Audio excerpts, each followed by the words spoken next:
Hey everyone, Mr. Milo here. Today I'm going to be showing you what I'm calling the no villager Russian rush. The basic idea is to get up to the second age real quickly, stop making villagers, and invest all of your resources into your military to try to get a really quick and strong push to knock your opponent over. Okay, today I'm going to be showing you a game. You're going to see it from my perspective, all of my mouse strokes and my keystrokes. I'm playing on Yukon against Kiljardi, a real solid German player. The action starts about 30 seconds in. I'm not sure what went wrong with the recording there. My apologies. But the first thing you want to do with Russia, you didn't see me do this, is to get each villager onto their own food crate. The reason you want to do this is because you have to gather 270, in reality 280, food to get that first batch of villagers going. And if you have more than one villager on a food crate, they're going to finish that food crate before you have that full amount of resources, before you have that 280, and then they're going to kind of walk around and bump into each other and stuff, which is going to waste time for you in starting that villager, starting that batch of villagers. So get one villager on each food crate. If you want some pointers on how to do that, garrisoning through the town center, etc., check out my early game guide. Otherwise, after you do that and get your first villager going, you want to build a house pretty quickly. Sometimes if you don't build it quickly enough, you're actually going to get housed because you have to build a house to start your second batch of villagers. Then you want to identify your second group of hunting, which I've already done here. It's southwest of my town center, south, as you can perhaps see on the mini map. And then you want to scout, as in any game. You want usually to go right for your opponent's base and look around. On this map, there are a lot of really good treasures, so I go for those. I actually make a mistake here that I'll talk about in a minute. Your first card is going to be the wood trickle card, 1.25 wood per second, which is the equivalent of 2.5 unupgraded villagers chopping wood. So when you go up to the second age, which you're going to do with 14 villagers, that's 3 batches of 3 trained, and the 5 you get at the start, you're also going to have these invisible villagers, if you will, from this card that are going to be chopping wood for you, basically, which is a real nice bonus. You can perhaps see here that I only have 400 food, 500 food rather, at this point, and my third batch of villagers is about to come out. This is one of the drawbacks of this strategy. Often you're going to have time when you have finished training your villagers and your town center is just going to be sitting there not having enough food to age up to the second age. So that's a problem. Try as much as you can to manage your villagers really well in the first stage. Don't go after a second hunting. Just keep it all around your town center and get up to the second age as quickly as possible. Start advancing as quickly as possible. You're going to want to use the 400 wood politician. What you saw me do there, or hopefully you saw me do there, it was real quick, was I took my explorer, who was being attacked by my enemy explorer, and who was caught, basically. He wasn't going to get away. Kiljardi was going to kill my explorer. And instead of letting Kiljardi get that kill and 45 XP, I had my explorer attack a treasure guardian, and the treasure guardian killed my explorer. So when you do that, not only do you rob your opponent of the 45 XP that they would get, but when you buy back your explorer, like I just did, because as I said before, it's imperative to scout when you do this strategy. When you buy that back, that 100 gold doesn't go to your opponent. It goes to quote unquote Mother Nature. So it's a double bonus. Try to use that trick. When you're going up to the second age, you want to gather 250 wood really quickly because you want to start building this blockhouse really early. Send those 3 villagers up to make that forward base maybe 10-20 seconds after you've clicked up and get that wood going. You want to get at least 250 wood, and if you want to be able to build strelets as soon as you get up to the second age, which is what I'm going to do in this game, you want to actually gather 250 or 350 wood. 250 for the blockhouse, which you build before you get up, and then 100 for the strelet, which is what I'm going to do right there. Train it. So you train the strelet, and then you ship the Cossack. If you did it in the other order, that is, shipping the Cossack first and then trying to train the strelet, you won't have enough population space. So right now I'm building houses. After I got that 350 wood, I put everyone back onto food. So I'm just building houses here and gearing up for the attack.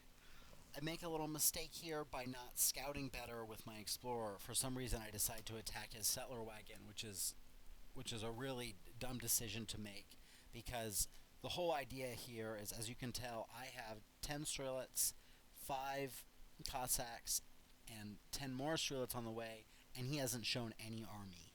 So if I can't identify where his economy is, which I haven't done because I haven't scouted very well, I'm wasting my advantage. So scout, scout, scout. It's really, really important. Now you just see me choose my second shipment in the second age. What I chose here is 4 Cossacks. You're going to do different things against different civilizations in different situations. Here I know that his primary unit is going to be crossbowmen because I see this barracks. He might have some Uhlans mixed in there, which I'll keep an eye out for, but he's mostly going to be making crossbowmen, so I want to ship Cossacks. Here's a little micro tip for you. What I'm doing there is making sure the units that I counter, my Strelets, are attacking their counter unit, which is the pikemen, keeping my Strelets away from the Uhlans, and then you'll see me here, after I take care of these villagers, move my Cossacks over to attack his crossbowmen. So whenever you can, try to do that. Anticipate where your opponent's going to be, and keep your units on those units which they counter. Okay, you see me do something here that I don't see a whole lot of players do with my houses.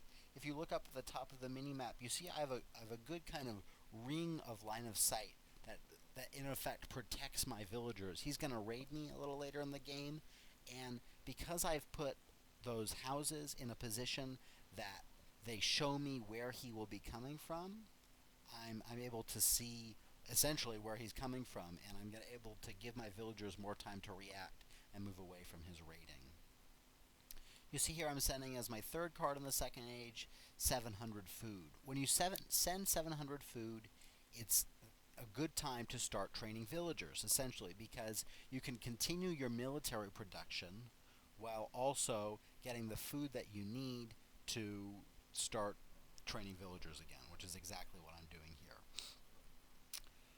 So a quick note about what infantry you should be making. You see here I've gone almost pure Strelets with a couple musketeers mixed in. Russia, as you probably know, is incredibly vulnerable to cavalry. This is really their one weakness in the second age, as Strelets are really strong anti-heavy infantry units and Cossacks are a really solid cavalry unit. So what you need to do when you're performing this strategy, or really playing any time with Russia, is be aware of your opponent's capability to build cavalry. I've been in this town, and one, I can see that he's not mining gold, which you would need a lot of if you wanted to train a lot of Uhlans. And two, I haven't seen a stable anywhere. But whenever you're playing any player, and especially German because they're so big on cavalry, be aware, how can they build cavalry? Are they gathering resources for it? Do you see a stable? Because if they are building cavalry, or they have the potential to build cavalry, have they sent that 3 Hussar card, or a 4 Axe Rider card, or a 5 Ulan card? Be aware of these things because, see that you see me building the house there to give myself some extra line of sight. Be aware of these things because they're going to dictate what infantry you make.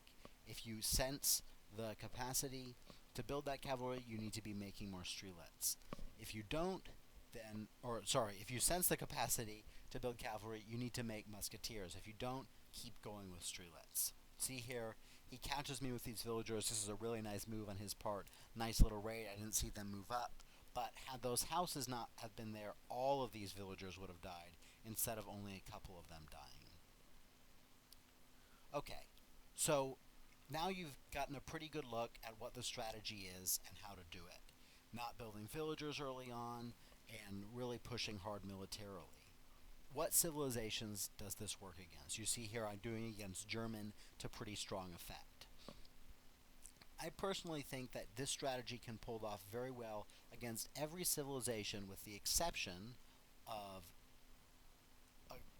another Russia opponent, an Iroquois opponent, and an Aztec opponent. I say that because all those civilizations have 3 attributes that together make this strategy hard to pull off. 1, they can get up to the second age relatively quickly. 2, they have really strong military shipments. In the case of Aztec and Russia, and Iroquois can also do the big buttons and has the war chief, which is kind of like his own military shipment. And 3, they have that shooting type barracks, which can really give you problems when you're going all out military, because he in effect has defense even though he's only built the barracks, which is really good against this kind of early push that I'm doing. But every other civilization, you can do this to really good effect. I've had a lot of success against Germany, Russia, and India. People feel that those are some of the hardest civilizations to beat in this patch. Um, all really good against them. A quick tip if you're going to play against Japan, do all infantry. Don't make, don't ship any, don't ship any Cossacks during the game until much later. Even if he's going Yumis, just keep on building streelets. What you want to do is have a really good streetlet and musketeer mass. Alright, so you see here I'm going to do a little more micro. I quickly pop my musketeers into melee mode, and then I micro my streelets to focus fire on the Doppelsoldners. They do 2 times their attack against the Doppelsoldners, and only 3/4 against the attack on the Uhlans. So it's a no-brainer to attack the Doppelsoldners instead of the Uhlans. Another quick mention of what I did micromanaging wise there. You saw how quickly I was able to, without clicking the button, switch my musketeers from volley mode into hand mode. Now, in the Asian dynasties, there was an addition to the hotkey editor that allowed you to set that as a hotkey, which is just awesome. What I do is I set volley mode as Shift Q and hand attack mode, melee mode, as Shift W. So when I have my musketeers selected and I want to move them quickly into that mode where they'll get their bonus against cavalry, I just hit Shift W instead of having to go and select that button, and it's really effective. Here you see my scouting pays off. I realize that I don't really have much idea of what's going on that part of the map.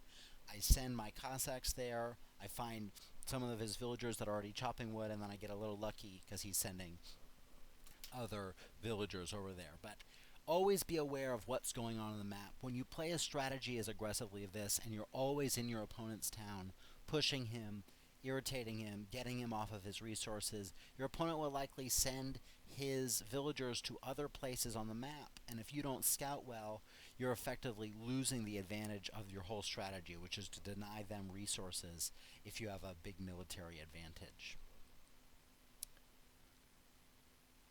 Okay, now talk a little bit about the deck for this strategy. You see there that I'm sending the card that's going to upgrade my Strelets, Cossacks, and Oprichniks when I get to the 3rd age.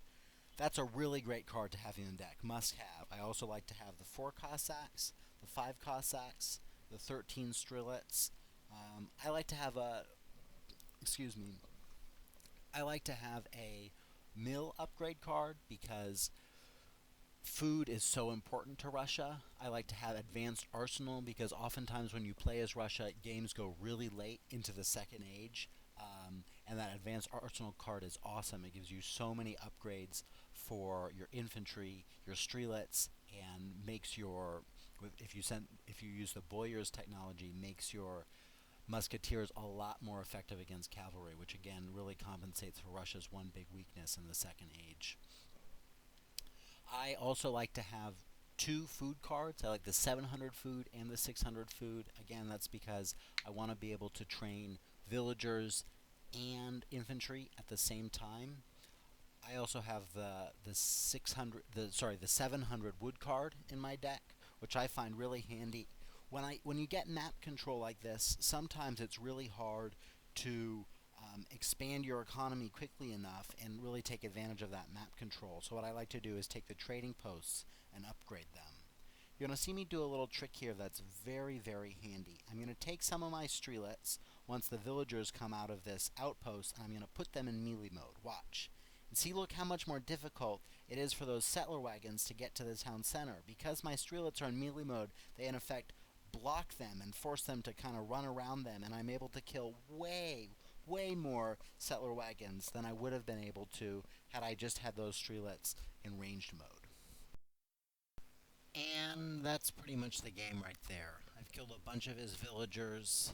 My economy's back on its feet again, and I've got a major military advantage. I hope you've enjoyed watching today, and I encourage you to head over to agecommunity.com and look in our balance forums where I've posted a written version of this guide, as well as a pack of recorded games, including this game against Germany, a game against Japan, and a game against India. As always, if you have any questions, shoot me a message on ESO or on the forums. I hope you've enjoyed watching. Thanks. Bye-bye.